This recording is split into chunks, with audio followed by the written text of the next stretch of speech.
So one of the things I've stated before is I never do top 5 lists. Now the reason I never do top 5 lists is I find it very hard to pick the top 5. And even if I manage to pick a top 5, you can bet that within 5-10 minutes of doing it, I'm like, oh, is that the right order? Should Project X or Film Y or TV Show Z be in that list? And it gets mixed up and changed, and I just never do it. I still couldn't really do it for my top 5 films, certainly couldn't do it for my top 5 books, though I have vague ideas of 1 or 2 that might be in there, so I've never done it.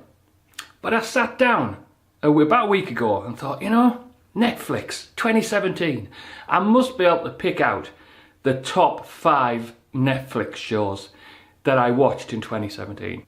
As I've said on my blog and vlog for some time now, I'm just totally addicted to Netflix. I watch almost every Netflix original show and I'm rarely disappointed. So was it possible to pull out a top 5? Surprisingly it was, and actually it's been quite a consistent list and I'm really happy with it. So here is my top 5 Netflix original shows for 2017. That's right, number 5 is Stranger Things. Now that's probably surprising, because it surprised me. I expected Stranger Things to be much higher on the list. But no, it slowly and surely got whittled down to position number 5. Now I know what some people are doing who are watching this. They're kicking back and thinking, oh Ian, you've gone for the nostalgia porn play. Well, I don't see it that way. I actually see Stranger Things as like historical fiction. It just happens to be historical fiction over a period of filmmaking rather than a period of time. And just like most pieces of historical fiction, it has its certain conventions, the way things are filmed, the way the cameras are used. It's no different. So once you see Stranger Things as more of a period piece, you can get over the whole nostalgia thing. And besides, I don't really do nostalgia. And I certainly don't do TV or film that is just one homage after another without any character development, narrative or real story. And Stranger Things, whatever you think of it in terms of nostalgia, delivers on the characters and the story. Stranger Things also delivers in 2 other areas which I tend to like: high school dramas and small US town mystery dramas. And it delivers on both. Plus, I used to read loads of Stephen King novels when I was a teenager. I can't remember how much I read, but I think I read pretty much all of them, though now it's a long time ago now, so don't ask me to list them all. But it was one of my favourites, and I read pretty much all the others. And if Stranger Things is anything, it is the Stephen King TV series that was never made. The other thing that's fascinating about Stranger Things, which they certainly set up in the epilogue of season 2, is the fact that they're going to accurately age the characters as the show progresses. So just as there's going to be a Stranger Things series roughly every year, they're also going to move time on in the show roughly by a year. This means they can do the Harry Potter thing of the characters aging with the show. So what's going to happen when the characters discover girls? What's going to happen if one or the 2 of the characters cease to be outcasts and actually become popular? And certainly what's going to happen as those characters, the younger teenagers, become the older teenagers in the show.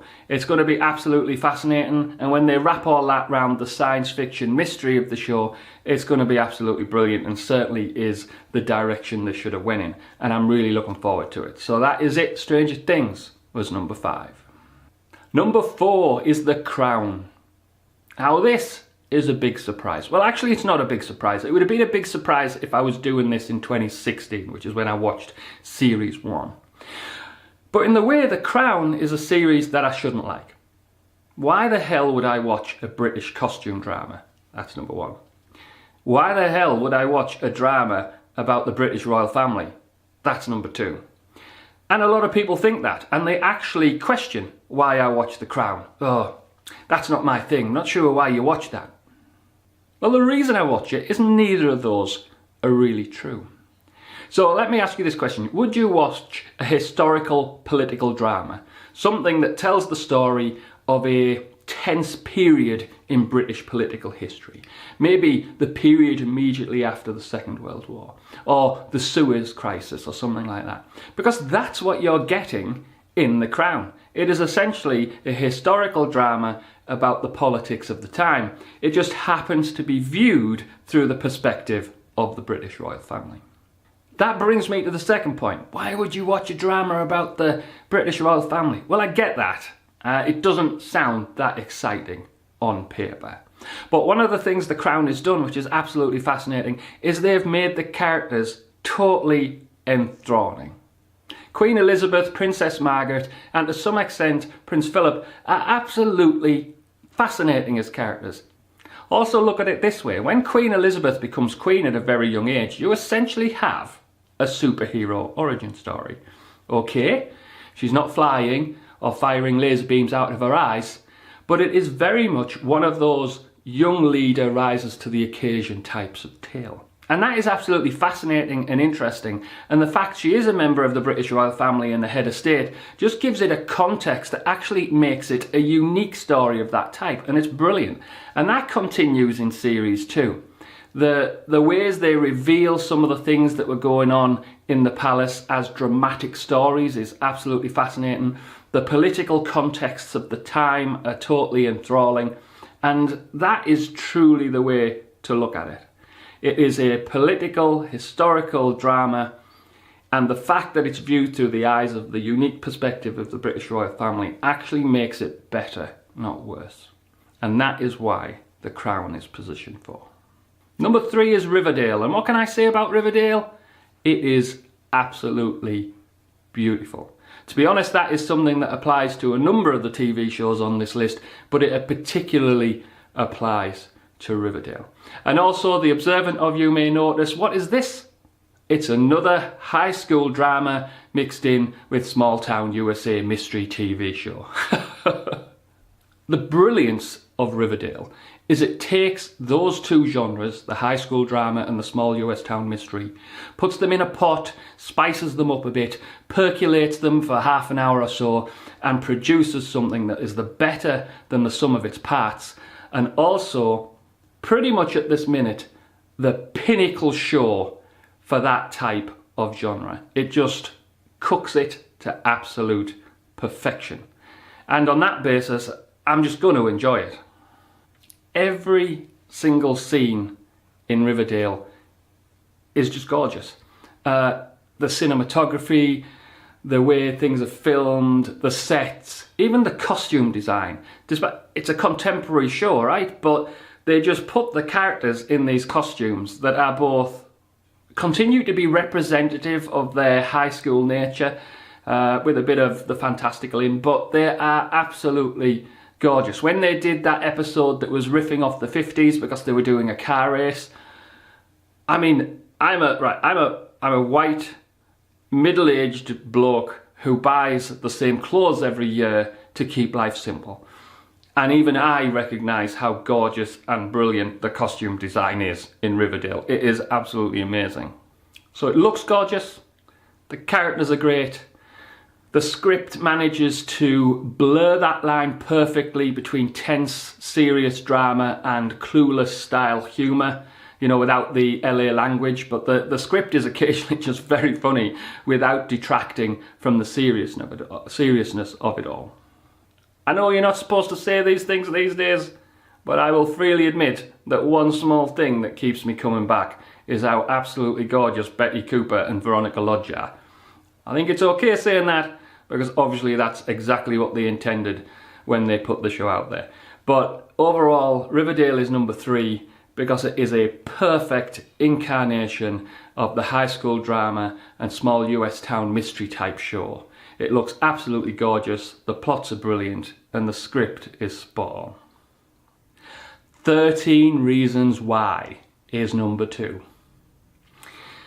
This is probably the controversial entry, because I know there are many people who really like it, and there are others who criticise it for various reasons as to how it dealt with mental health. But as someone who I fully admit watched it more from the perspective of a dramatic TV show rather than any sort of measure of realistic portrayal of mental health, 13 Reasons Why is a show that has just hung around with my head for a good period of time, because this is a show that I watched much earlier in the year, and it's just stuck there, and it is absolutely brilliant. 13 Reasons Why is also the perfect example of a show I would not normally have watched. Oh, this is a tense, harrowing drama about why a girl committed suicide. But it had the Netflix original logo on. I saw the odd good review and I thought, you know what, Netflix original, give it a go. And I wasn't disappointed. Let's make no mistake, 13 Reasons Why is quite a harrowing thing to watch. It gets ever more harrowing as things go on. I mean, okay, the show starts off quite early with the fact that a girl has committed suicide, but that happens in a lot of TV shows. It isn't necessarily anything immediately that gut-wrenching. But as the show goes on and the network of relationships and circumstances that led up to that suicide are revealed by peeling away the layers of an onion to realise how rotten events around her had got, it is, well, it does impact you. And the final 3 episodes are really, really brutal. But strangely, it's worth watching. But that's what makes it worth watching. You discover more and more, you learn how bad things have got for some of the characters. And there is a strange heartwarming element to it as well. I know that's very weird because ultimately it is a very sad story. But there is a vein of a high school romance running through 13 Reasons Why. I mean, okay, the typical sort of high school romance plot elements of the 2 characters just never fully understanding each other and saying things that were misinterpreted is actually something that to some extent plays into the main character's suicide, but it is still a fascinating thing to watch. It's actually a hard show to talk about because obviously you're talking about a high school romance that runs through the show, which is quite endearing, even though it is wrapped up in a series of events that results in a girl's suicide, which is quite sad. But shows that are sad and impact you in a harrowing way are intriguing and interesting, and that is why we watch them. There is a rumour that 13 Reasons Why is getting a second series. I must admit, I'm not sure why they would do that. I think it works best as a mini-series. They can go 2 routes. They can trawl over the timeline of the original first series again and look at it from different perspectives. They may well do that, of course, because there's an argument that the narrator, the girl who died, might be an unreliable one. But I'm not sure that will add to the strength of the show or just weaken it.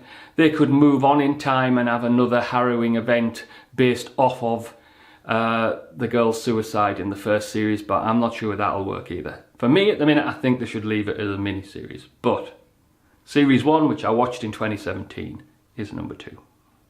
Without a doubt, Mindhunter at position 1 is the most surprising entry of the list. And the reason for that is twofold. If I'd have written this list a month or so ago, I wouldn't have even have watched it. Because I tried twice to watch Mindhunter and couldn't get through the first episode. It was only on the 3rd attempt that I pushed on through and actually watched one of my favourite series of the year. In a way, I have to thank X-Files Series 10 for getting me into Mindhunter, because I tried to watch X-Files Series 10 and I basically bombed out on about the 3rd episode. It didn't feel right. I think the X-Files is a series that belongs in a time and place. And that's not to say Series 1 to 9 aren't watchable. They are. It's a brilliant series. I can quite happily watch the original series of the X-Files and I fully enjoy them even now. But the show, I think, belongs in its 90s setting, not the setting we're in now. It just didn't really work. So on bombing out of the X-Files, I said, okay, Mindhunter, it's mysteries, right? It's about the FBI, let's give it another go. And I was glad I did. I said basically that Mindhunter was fulfilling my X-Files itch. But then it occurred to me, you know, Mindhunter's nothing like the X-Files. Why did I say that? And the reason is, Mindhunter is a show that discusses ideas. And the X-Files used to do that. Not in the same way and not with as much intensity, but there was X-Files episodes where Mulder and Scully used to actually have debates about ideas. And that was absolutely fascinating. And Mindhunter does the debate of ideas on a scale that is similar to The Wire. And that is a lofty claim. I do realise that. But that is what Mindhunter reminds me of. The Wire. The dramatic setup is different, the ideas they're discussing is different, but just as The Wire is about institutional status and the difficulty of organisational change and change within society, and that those ideas were sometimes discussed or exemplified on screen in the situations the characters were in, Mindhunter is exactly the same. It is about the setting up of the behavioural science unit in the FBI, their embryonic cases and how they came to their conclusions, and it is just absolutely fascinating because they actively discuss those ideas on screen. What are the ethics in collecting research on human participants? It's discussed on screen. What are the issues around actually developing a science that might be in some way predictive? To how much should you use that predictiveness on people who have not committed a crime yet? All these things are discussed, but they're discussed within the envelope of excellent drama and excellent character development. And there is nothing better than a show that is well made, beautifully shot, beautifully acted, has excellent plot lines and great character development, but also wraps that up in a fascinating discussion of ideas, which just adds that extra element on the top, which is very, very rare. Mindhunter is an astounding show. And if you haven't watched it yet, because sometimes maybe in the opening episode or you've got a sense from some of the press or things you've heard about it that it is a bit more of a documentary than a drama show, you're wrong. It is completely a drama show and an absolutely fascinating one. And that is why Mindhunter is #1. So that's it, my top 5. I can't believe I've done it. I can't believe I've been happy with this list for over 2 weeks and I still don't want to change it. And that means I may do more of them, you never know. But I will certainly be interested in what your top 5 lists of Netflix shows are. If you can't do Netflix shows, just give me some of your favourite shows of 2017. You know, whatever the criteria you want to apply, I'd be really interested in what your favourite TV shows of 2017 have been. Put them in the comments and we can discuss them, and that will be absolutely fantastic. Please consider liking and subscribing. You can subscribe right now by clicking the icon in the bottom right hand side of the screen. Until next time.